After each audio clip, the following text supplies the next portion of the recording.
Morning. Morning.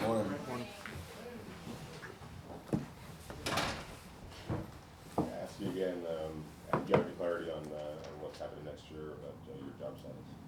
I haven't told anything different. What, do you want to get that cleared up ASAP, or you? It's only coming from the outside, it's not inside the building, so to me, there's nothing clean up until I hear it from inside the building. AP, when you look at Aiden and his performance, I'm curious if this is a fair, it's my observation, I'd like you to know, tell me if it's fair or not.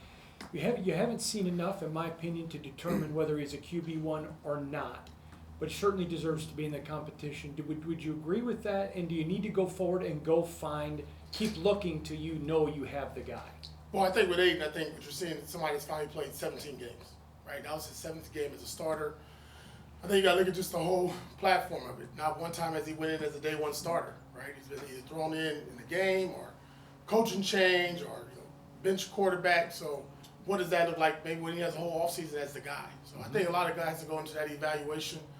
But I think what you see with Aiden, like we saw last night, some big-time throws, some throws we want to take back and not do. And obviously he's still working on mobility. He got out the pocket again there. So there's work there for a young player that's going to year 3. Do you see making changes on your staff? No, not as today.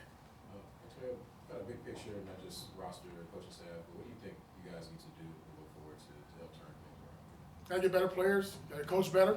Got to do a lot of things better when you only win 4 games. And for yourself, individually, I know you obviously focus on the entire team, but for yourself personally as a head coach, what do you think you need to improve? Everything that a head coach needs improving. How important is it to re-sign Robert Spillane to this team? And Robert's huge. I think he's earned, if we got every penny out of him for what we signed him for 2 years ago. And he's done an outstanding job. Hell, had a hell of a game last night all over the field making tackles, top 5 in the league in tackles. But more importantly, a leader, a real staple of what our defense is. Done a great job from a physicality standpoint, leadership standpoint, vocally as well. To me, like we always talk about linebacker play in this room at times. It's fun watching him play linebacker because he gives it, balls to the wall, all out. I would love to see him be a Raider. A lot of the players in the locker room showed their support for you last night, said that during that 10-game losing streak, you kept them together. How particular did you do that? Just being myself like I am every day. I never change, win, lose, or draw. I'm AP regardless of if I'm staying in front of you or I'm outside this building. And that's how I treat those men. I treat them like men. They're pro football players. They understand that. We talk and we have honest conversations. It doesn't just happen when we win. We don't just sit there and pat each other on the back. When we lose, we're straightforward. So it was challenging, though. When you lose 10 straight, how do you keep going in front of your team and motivate them? But to their credit, and I keep talking about it, though, learn how to be a pro, right? Especially with a young team. That's what we constantly talked about. I thought they did a good job just buying into what the message or the mindset was of each and every week. And regardless, I said in this room before, like win, lose, or draw, those guys competed. They gave effort. There's improvement there. You've seen some young players really step up. And that's what I think, this last month really was for us. Obviously, we won 2 games in a row and lost last night. But I thought you saw some things that you could say, man, they were working on it. You can see the technique. You see the fundamentals. You can see the scheme. You can see the players improving. And that's why I think it's a plus and a positive to our team. AP, to that point, whether personally or professionally, where do you feel like you have grown the most over the last 2 seasons? Yeah, I'm going to go back to it, just patience, What I need to do a better job of, and as I said a question earlier, I need to go with my gut. I did that a lot. I was better at that last year. And this year I didn't do what I wanted to do as much as I wanted to do it. Do you think there was a reason behind that? No, just lessons learned. Coach, going back to training camp, one of the important things that you mentioned was brotherhood, was being able to play for each other and that team leadership. How much of it do you think went into effect this season? And even just last night, fighting till the last second. I think it was critical because, again, the way the season went, the expectations that we have for ourselves, to go through that and never see this team point fingers at one another. There was never no bickering. There was no in-house issues or fires or anything that was detrimental to the team. Even with movement with the staff or players, nobody flinched. There was no blinking. We just kept moving on. Next man up mentality, and they really embraced that throughout the entire season. And I'm really proud of how we finished. Even last night, obviously when the game was starting to get out of hand, those guys still competing, even on offense and trying to go for it onside. It wasn't like kick the ball off and let's keep fighting until the clock hits 0. So they really took a lot of pride. You can see the emotions and the hurt. After that loss last night, that was sad to see from our guys. But like I told them, one loss, one season doesn't. That's not who we are. And That's not what designed us. When you talk about going with your gut, don't want to put any words in your mouth, but is there things that you would have done differently with the quarterback situation coming out of training camp? Yep. Yes. Would you, and I guess, why did you go with Gardner? And it sounds like you probably would have rather gone with. Yeah, I'm not gonna get into that. It's just I made that decision, and obviously, we made the decision to move on from Gardner after week 5, I believe, and then things just kind of went left and right after that. Coach, when you look at the rookie class, not even just the guys you drafted, but also the guys like Jonah and Thomas that you picked up, can you just talk about how they played, and does that make you encouraged on player development? No, really huge. I think, again, I'm going to go back to the credit to our staff doing a really good job of just constantly, just not always worrying about the Max Crosby's of the world and the Christians and Roberts and those guys. Those guys that kind of your bottom feeders, that's up and coming in your program, your organization.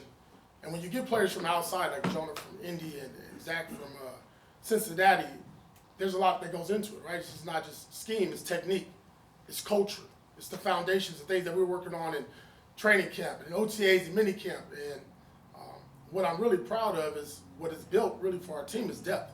Get all these guys that were on this IR, which is 13, 14 guys on IR, get them back, and now you got some depth. With some young players that's played over 500 plus snaps. And I started my 6th year today covering this team, and in those 6 years, the only real consistency has been inconsistency. You mentioned not wanting to make staff changes. How important is it to you, AP, moving forward, to keep your staff? Yeah, it's critical. We're going to look at it. We're going to talk. Obviously, it's going to start with me whenever I talk with Telesco and Mark when we have our conversations. But then it goes into the coordinators and our position coaches, right? Obviously, there's a lot of things that we want to do better, wish we could done better, called better, all those things of nature. Then you got to ask yourself, okay, where's the growth at, right? And how do we grow, and with who we're growing with? And I think at that time you got to make decisions. But you see it every year. There's going to be some turnover, right? You want consistency, but you got to do what's best for the team. And what does best for us is certain position groups where we need to improve. I know last year during the draft process you were wired in on the quarterbacks there, a couple in particular that caught your eye. Do you expect that to be the case this year? And what do you have any kind of a sense on this year's quarterback class? Yeah, just like last year's class, because where I came from recently, my last job, still familiar with these quarterbacks. I got a good pulse and beat on a few of these guys, their personalities and who they are. And they can't really fool me in the interviews. Obviously, we go through the evaluation with them on the grass, but I hope to have a bigger and more impact in the quarterback room. Coach, a few weeks ago you mentioned you wanted to get Cody those 1,000 yards. You got it yesterday. What does that mean, and how does that impact him as a player and even his teammates having his back? Yeah, really from one undrafted player myself to another, to watch him get that and really surpass everything he's talked about for himself, right? Coming in the league undrafted, and all you see is just the arrow pointing up and improving. Then you come here and you got some big personalities and some big time players here at your position, and then to see him get that opportunity and make the most out of it. What I was really excited about is when you saw it happen, and I kind of knew something was going on when all our guys started hugging on him. EB came off the sideline, a lot of guys patted him on the back. We kind of knew what we needed to do for Jacoby, but Jacoby did it. Jacoby played his ass off last night. I've been saying this from the jump. The ultimate team player. Like, it's hard to get a receiver to want to go in there and crack a D in or go get a linebacker, go get a safety, then go put up 1,000. That doesn't really happen. That's not very common. You mentioned Spillane. There's a lot of defensive guys who will be free agents this offseason. How important for you is to get those guys back next year? Yeah, I think it'd be critical once me and Telesco get together, just grow through that, right? Really look at it. It's got to make dollars and cents for everybody, not just for the Raiders, but for the player as well. Understand the business side of that. But these gentlemen, I thought all year played their tails off. Some deserving of a contract, and others, probably had to move on from. Getting back to the coordinators and stuff, you changed your OC in the middle of the season. What did you like about the job that Team Turner did, both Scott and Wolf? Yeah, really, I thought it just, when you watch this play, it just looked right? I'll just go from the run game alone, and we still have a lot more improvement there. We didn't end the season where we wanted to run the football. Obviously, everybody knows that. What we want to do is being physical. But I thought you just saw more chemistry, some more continuity, the attention to details, the execution from there. I thought our pass protection, even again last night against a very good team with some DNs and some outside backers that can rush, did a good job protecting the quarterback. And like we always talked about with the Raiders, you want to see shots down the field. And that happened more and more often. I guess in the same vein, Patrick Graham's been here ever since you have been. What have you liked most about working with him? What have you learned from him? Yeah, Patrick's been great. Obviously, when he got the job, one of the first guys he called, and we jumped on board and worked together. Patrick's a very sharp, obviously intellectual individual. Going to be a head coach in this league. He's been a really good coordinator for us for 3 years, and we'll see what happens this offseason. Coach, there's obviously a lot of noise from the fan base, and in a season like this, a lot of negative, but there's also a lot of positive, support from Raider Nation, both nationally and international. What is your message to them? I appreciate the support, win, lose, or draw. You know, when you take this job and when you're in front of this room, in front of the building, in front of the organization, the face of the organization, you take the good with the bad, right? And when we win, everybody's AP. When you lose, get rid of his ass. I get it. That's the nature of the beast. It was no different when I played, right? When you play well, they keep you and they give you more money. When you don't, you go to another team. So that's a good part about being a former player. You get the nature of the business. But Raider Nation's been great. I'll say this. For the 9 road games we had, they showed up, every one of them. And they were loud, they were beating the black hole. We always kicked to it. No different than last night. Thought they were outstanding. For us on some third downs down there in the red zone. Had a goal line stop because of the noise. Had them call a timeout. So Raider Nation's been great. It's been great to me. I appreciate the support. Good, bad, and ugly. I get it. And I take it, and I don't blink or flinch. It is what it is. We got to win more games, and that's what everybody expects, myself included. Any 4 and 13. One reflection that you have on this season, but I'm sorry, can you start again? is there any kind of reflection or takeaway moment that you have from this season that you hope to carry into next season for this team? It's a good question. To be honest, I think we got to really look at, just how we handle our business in training camp and that transition. When I look at what we did with Costa Mesa, I thought it was a very good experience for our team. But just see when we got back, we just got hit with injuries. So, I really look back at that, talk to our medical staff and training staff of what we can do a better job of that. Now, a lot of these injuries were contact football injuries, and just the nature of the beast, it just happens. But as I look back, just when you're moving guys around from one place to the other, what's the impact on your team? I'm not saying that's good or bad, but there's just something that on top of my head that I know I've been thinking about. Speaking of injuries, how big would it be to get Malcolm Kuntz back? He didn't get to play at all this year. If there's one injury that really frustrated and hurt me this year, was Malcolm. Because he had a hell of a training camp, really a hell of offseason.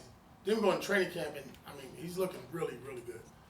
And I know it's against our offense, and we got in a couple games in preseason, but the bend, the power, the confidence was back. He had that swag to him. And when he went down that Thursday, it hurt our team. You felt it. You felt the emotional drop within the building. And it was a sad moment, but to Malcolm's credit, and seeing him in the building every day working out and starting to get his little juices back to him, man, it'd be good to have him back because he's just on the brick of being a really good football player. And it'd be good to see him come back as a Raider and do what he needs to do for us to win. Got time for 2 more. You go ahead, Hondo. Any 4 and 13 season for the Raiders is disappointing, but do you believe this franchise, looking back in a couple of years, will be able to see 22 or 27 first and second year guys playing, and that will be something positive that does come out of a disappointment? Yeah, without a doubt. I think, just looking at stats, us and the Rams were one of the younger team, playing a lot of young guys late in the month, late this season. What I think is going to happen with this season is there's going to be a lot. There's a lot that I'm going to take from Telesco and Mark and our players. We're going to look back and say, okay, why, right? And we're going to figure out that why over the next couple of months. Then we get back to this bad boy, which I expect our guys to do and be like just like they were last year, in here in February, in here in March when we started an off-season program, to have more of a chip, right? Because there was some opportunities that we had where we're on the goal line, 6 inches from the goal line, or 4 yards there. We got an opportunity on third down or fourth down to make a stop, to have this narrative of losing go away. And again, I've said it before, when enough is enough, we make up our minds we're going to do it right and be consistently doing it right. And you said that word earlier, consistency, we'll be okay. Coach, on a personal level, how much have you enjoyed, kind of having your son as well on this coaching staff, and how much in his personal development and his professional development do you think this experience has helped him? No, really cool, really cool. Get it? Kind of a homer deal, right? But hell no, it ain't a homer deal. When the guy's going to one day be a coordinator and a coach in this league, you got to start from the ground up, put him with the offensive line. He gets the shit beat out of him every day by Jackson Powers and Jordan Miller and those guys. See him go on defense next year would be really exciting. But it's always good when for myself, when I played, I just spent a lot of time with my son, right? Because I was traveling and working, trying to have a good living for him. And now to be with him and watch him be a father, be around him, watch him learn, go through the ups and downs of coaching. Hell, tired as hell. It's like a rookie season for him. He might hit the rookie wall in coaching. But to understand and see that process and see how driven he is, that's like the second fine. To see how driven he is really cool. Cool. Hey, appreciate you guys, man. Good luck. Love you guys. All right, cool. Thank you, Coach.